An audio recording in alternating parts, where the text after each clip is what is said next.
Good morning. I think I made it by 10 minutes. Still morning, isn't it? How's everybody doing today? Good, good.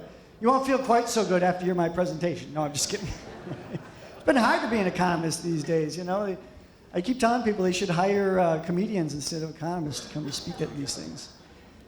But it's great to be here. I want to thank the Bay Planning Coalition and John Coleman for inviting me here today to speak with you. I know I'm the only thing standing between you and lunch, and I think it's going to be great, so I'll try to make this as brief as possible.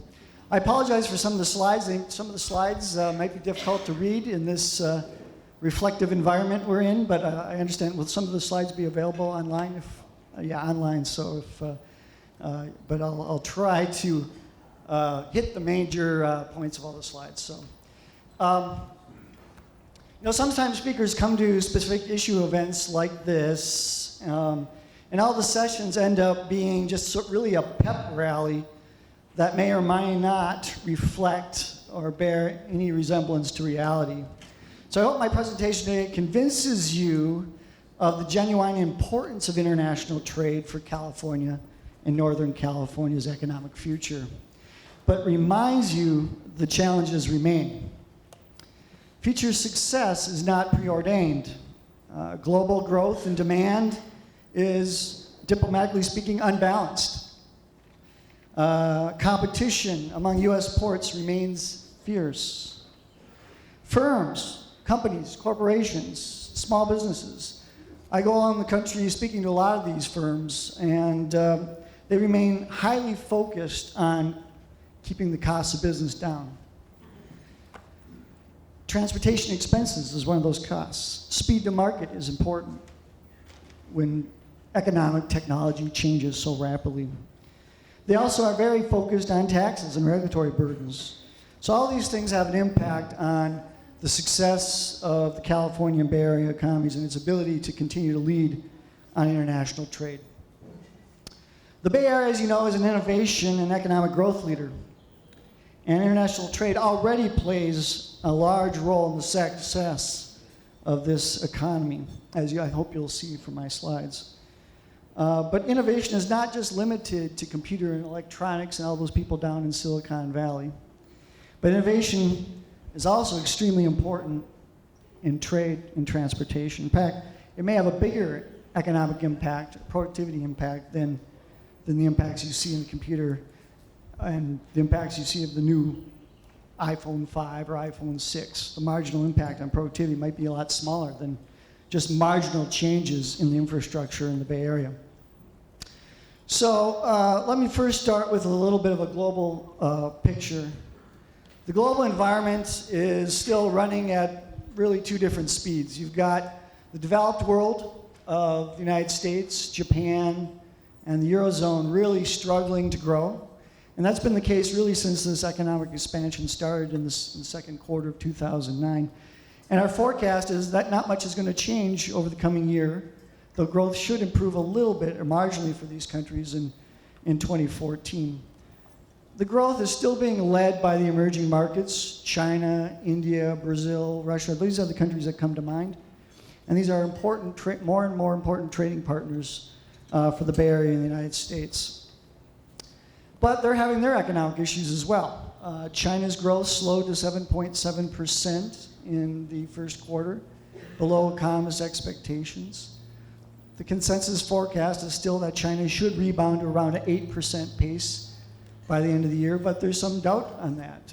We've just seen some latest data out of China. Their manufacturing sector, their purchasing managers index is barely expanding at this point. So these emerging markets are having some troubles reigniting that spark of economic growth they had. And the Eurozone as well is struggling. My bank is a subsidiary of BNP Paribas in Paris, and the Eurozone economy is not good. In fact, the latest data suggests that the economy is weakening further. So it's already in recession after a brief 2 or 3 year expansion, and that recession is likely deepening. But when I look here in the Bay Area, the economic picture is a lot brighter. The U.S. economy is leading the developed nations of the world in terms of economic growth. We grew at a 2.2% growth rate. Last year, we were predicting 1.8% growth for the U.S. economy, despite sequester, despite the Eurozone recession this year. So we are a relative island of economic strength in a world that's really, treading water at this point. When you look at the Bay Area itself, California and the Bay Area itself, the Bay Area is an innovation and growth leader. Employment growth in San Francisco was 2.8% over the last 12 months, almost 3 times the rate in the economy as a whole. California, and it's well above the California average as well.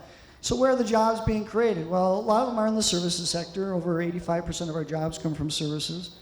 But it's in things like computer system design. It's professional, scientific, and technical type jobs. Leisure and hospitality, food service, accommodation. But did you know international trade, transportation, utility was the 3rd biggest driver of job growth in the Bay Area? So it's an important sector, a very important sector. It's bigger than construction in terms of creating jobs. It's bigger than information, and it's bigger than education and healthcare. So where do we go from here? Well, part of the reason San Francisco and the Bay Area bounced back so strongly was the real strong recovery we had in manufacturing in this region. In fact, the latest data from the BEA, in fact, we only have data at the metro level through 2011, so it's a little dated, but I think it shows the real strong trend we've had since the recession ended in 2009. You had about a 5% increase in gross state product in 2011 and over a 12% increase in manufacturing production over that period of time. And as you know, manufacturers don't sell in their local markets. They sell abroad. They sell far and wide, both nationally and internationally. So trade is a very important component of manufacturers being able to get to their products to the markets that they need to see. We've seen coincident improvements in international trade as a result of that in California. The latest trade data through 2012 shows that California's trade increased by almost 38% since 2009 to $538 billion.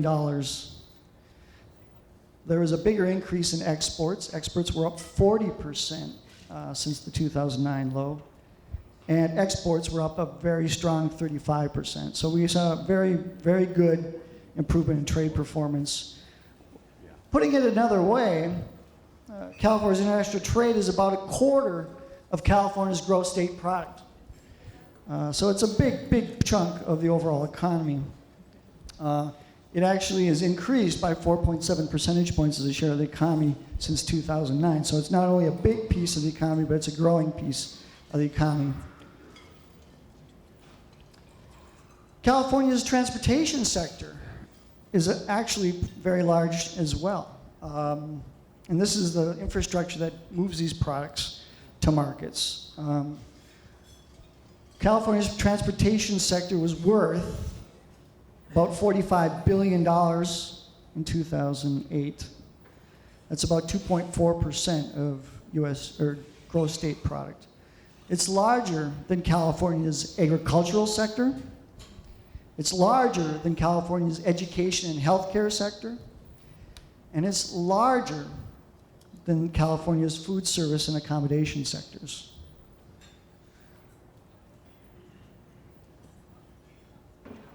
Transportation has a significant direct impact on California's economy.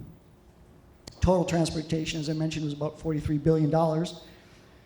But when you break it out into the various subcomponents, you see a pretty broad-based impact across different modes of transportation. You have trucking worth 0.6%, you have air worth 0.4%, warehouse and storage 0.3%, ground transportation 0.1%, water 0.1%, rail 0.1%. You add it all up, you get to 2.4 percentage points of economic output, something that's, as I mentioned, bigger than agriculture.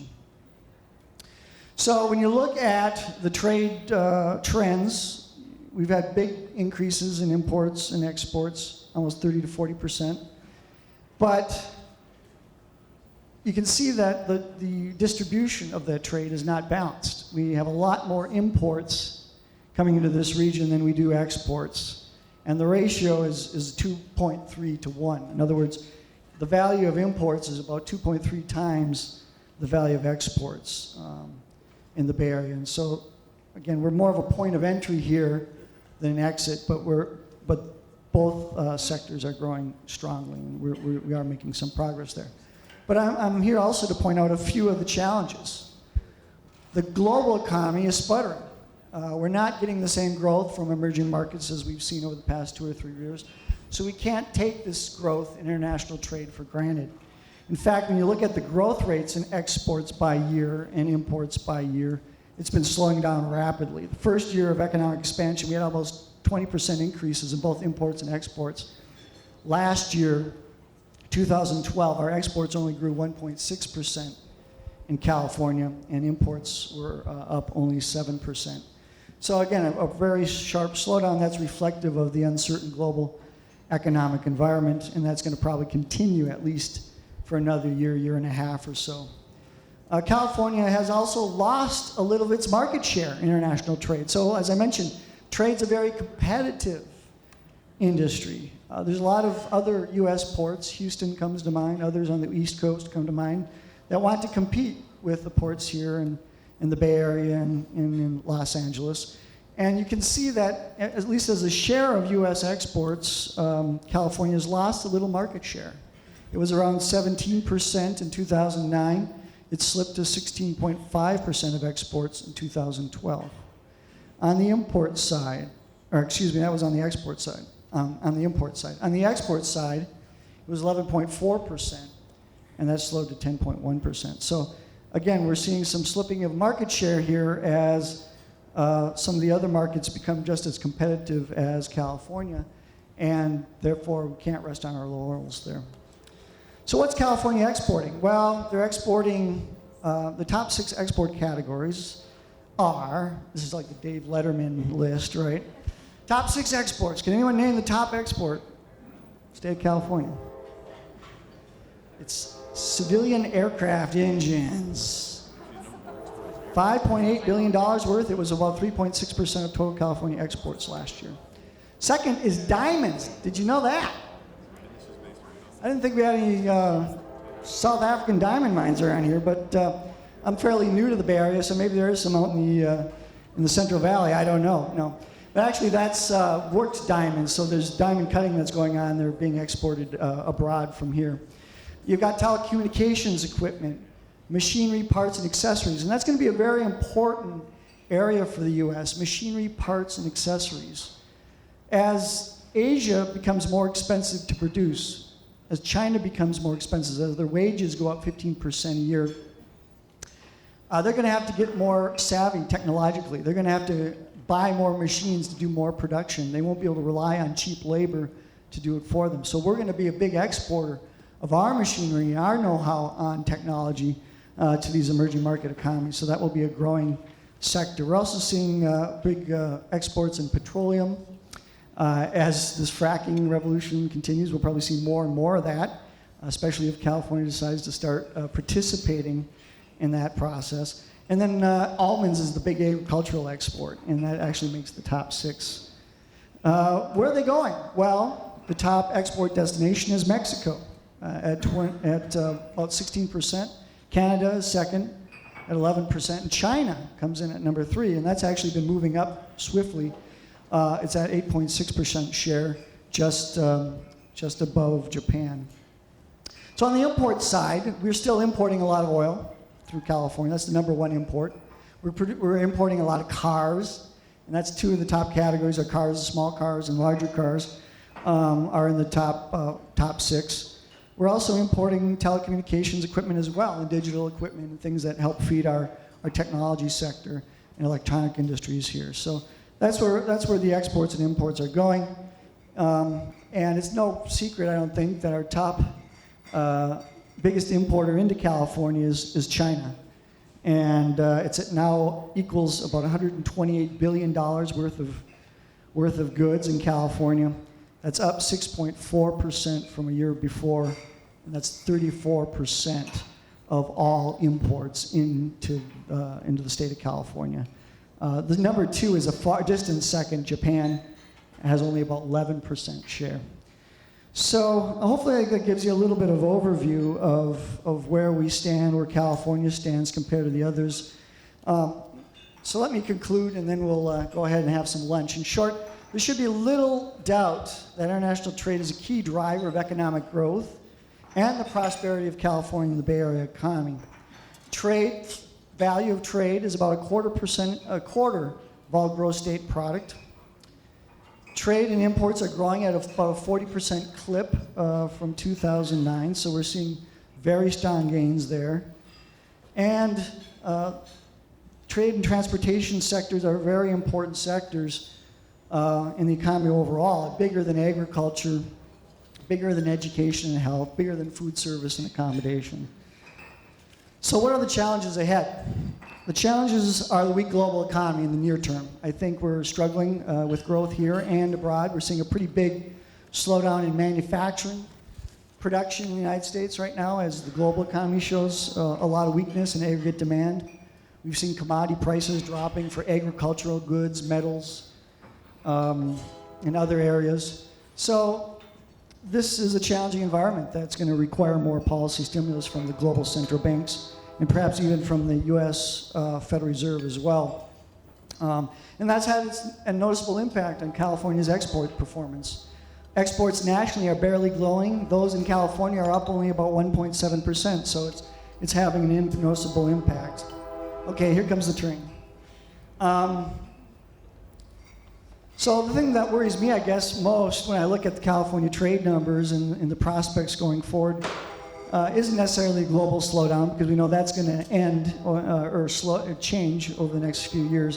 What worries me the most is the decline in California's trade market share, and that's a longer-term issue. And certainly it's not that California's been standing still. We've been doing things here, but other ports are also modernizing, becoming more competitive. We're seeing innovation in trade and transportation. Those things are just as important as computer and electronic innovation. California Bay Area cannot rest on its laurels. Businesses don't really care that California has like 180 days of sunshine a year. They want to know, they want to locate where their customers are, where they have the most efficient infrastructure and transportation and the least amount of regulatory and tax headaches. That's very important for all the companies that I deal with.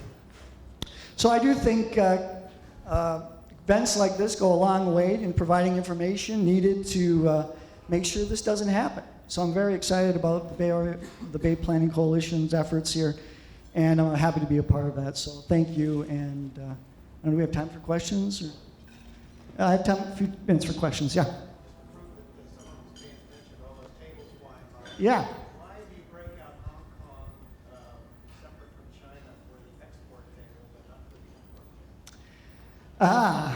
I think I do, but it probably doesn't show up on the import list. It didn't make the top 6. I only showed the top 6 categories there. So, good question. Somebody's still awake. I'm amazed. Yeah, way in the back.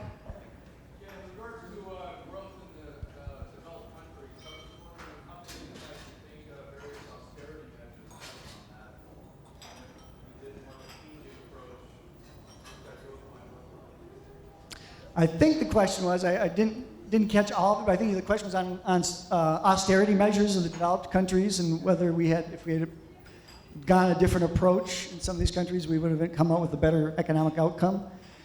Yeah, I do think so. I think Europe made a mistake in 2009 when they started to tighten their belts so aggressively on austerity.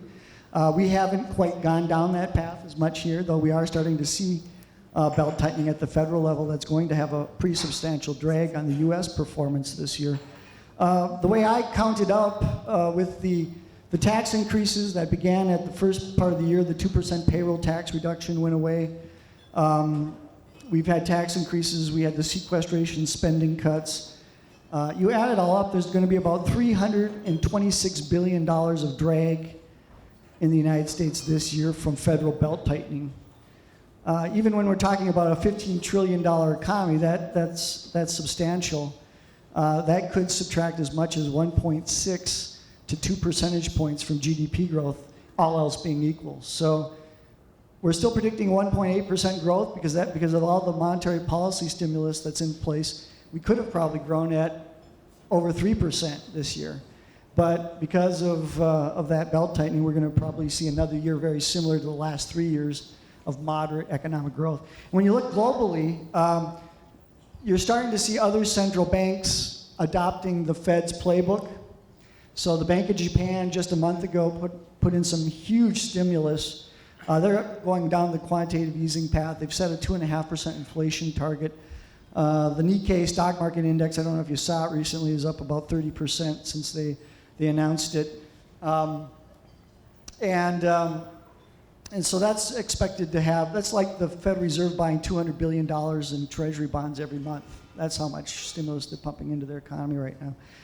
You had the ECB yesterday cutting interest rates. So as they start to try to support their economy more and as inflation continues to drop. So there's more being done to stimulate the economy. The problem is that these decisions act with a lag. So it's not going to be another 6 months to a year before we start to see any real impact on the economies there.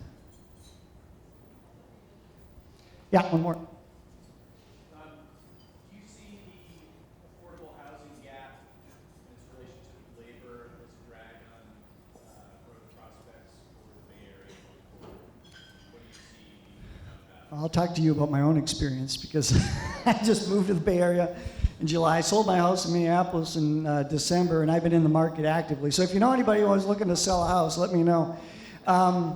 There isn't a lot of inventory out there, and housing is extremely unaffordable unless you've been living here for a time, I think, compared to other parts of the country. I was just doing a tour through Wyoming, and I was telling them about the Bay Area housing market, and they just couldn't believe it. They're like, this is completely insane. But there's only, it is a problem.